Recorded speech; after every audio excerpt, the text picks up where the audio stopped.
what's the biggest disconnect in trying to, bring these new ideas and, all of this to people in layman's terms or people that aren't into that space? You know what I mean?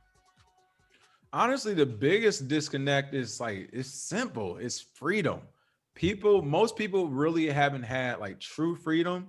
I feel like personally. So when we're actually showing them the mechanisms for it, it just seems like no, that can't be real. And it's like no, it is real, but that's what it is. It's just you have to maintain it. You own it. You're your own bank, especially when it comes to Bitcoin. But that's been the biggest thing is when we tell them about these principles. Like at the end of the day, I don't get why people get so emotional either way about Bitcoin. It's software. So to me, it's just as simple. Like when I was told about it, it was as simple as read the white paper. It's this 8-page, nine total with 9 pages being references, but it's an 8-page executive summary basically. And it tells you what the Bitcoin project is for. It came out after the 2008 financial crisis when our government bailed out banks by using taxpayer money without anyone's permission. That's when Bitcoin was birthed. That's when the white paper came out. And shortly thereafter, Bitcoin was born. And that white paper, it just basically shows you like, hey, without using a third party, it actually says it's in there, without using a third party, we can solve the issue of trust when it comes to money. That's the only thing. When it comes to value, exchanging value, the biggest issue is trust. Again, a principle of freedom, I feel like. It's I can't trust this person. We have to have this third party, a bank, to make sure everything goes through. But we're saying with Bitcoin specifically, now all the other cryptocurrencies, they do different things. Bitcoin specifically, it is a code-based protocol. So it's software. Everyone can download it. Everyone can check it. It's online at any time of the day. It's transparent. It never stops working. And all it's saying is that by using this code, you know for sure the value you have, the value someone else's has. When you two exchange that value, you're exchanging that value.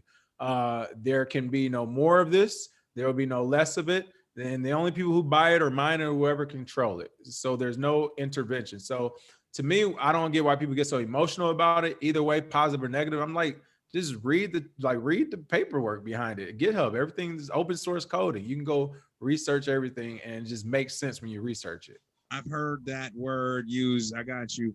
K Med, because I've been saying your name wrong this whole time. Man, he never corrected me.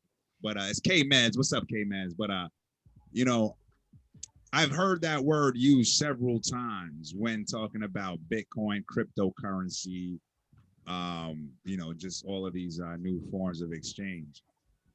Emotion. You know what I mean? A lot of cats get Nah, man, I am like, whoa, homie. You know what I'm saying? Calm down first.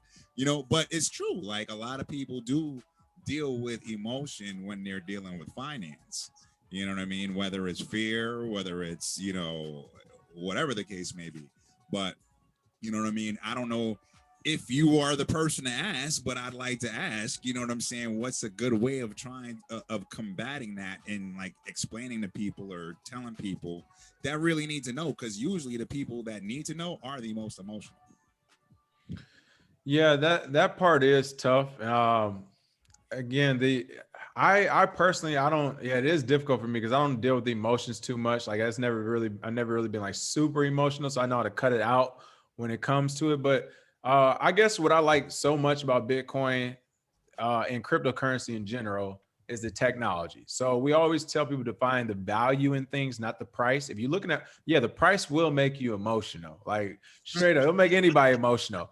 Even me, I don't care who anybody is. If a price says 50,000 and then it says 50 million, it's going to make you emotional. If that same price says 50,000 and then it says $2.30, it's going to make you emotional, no matter if you're involved in it or not. So it is tough to do it. But I say if you look at the value and stop looking at the price, if you look at the actual value of different projects and say, oh, I'm reading through this, I'm looking at the code or whatever it is, and you're like, oh, all this makes sense, then it's going to be tough to get emotional because it's like no matter what all this says, like it's like almost if someone calls you something you're not. Like they call you out your name or something. It's like, all right, yeah, if you want those type of people, you're starting to get emotional. It's like, are you that? Like, hey, you real touched by this, right? Or it's like, why is this affecting you so much? What does this person mean so much to you? But in reality, is like, all right, if this person don't mean nothing to you, and you're actually not that, then they should be able to call you a name all day, and you just like, all right, just don't come up in my face, type of deal. but you're not affecting me. So to me, it's the same with the market. It's like, look at the technical things, actually look at what value it brings, and it'll take the emotion out of it by and large. That's what's up, man. I appreciate that. And my man K-Med, he had something to say. What's up, homie? Yeah, my King Bless. Hey, what's going on? When you said you was lucky, my brother, we spoke on this last night. You was not lucky. You was prepared for your opportunity.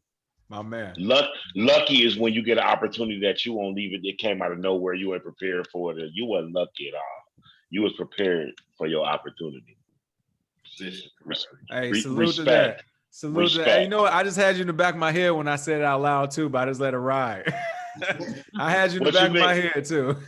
What you mean? What you mean? Because I was thinking about that too. I was like, I guess that's not all the way true to say luck, right? So I'm with you on that. Right. I'm with you on that.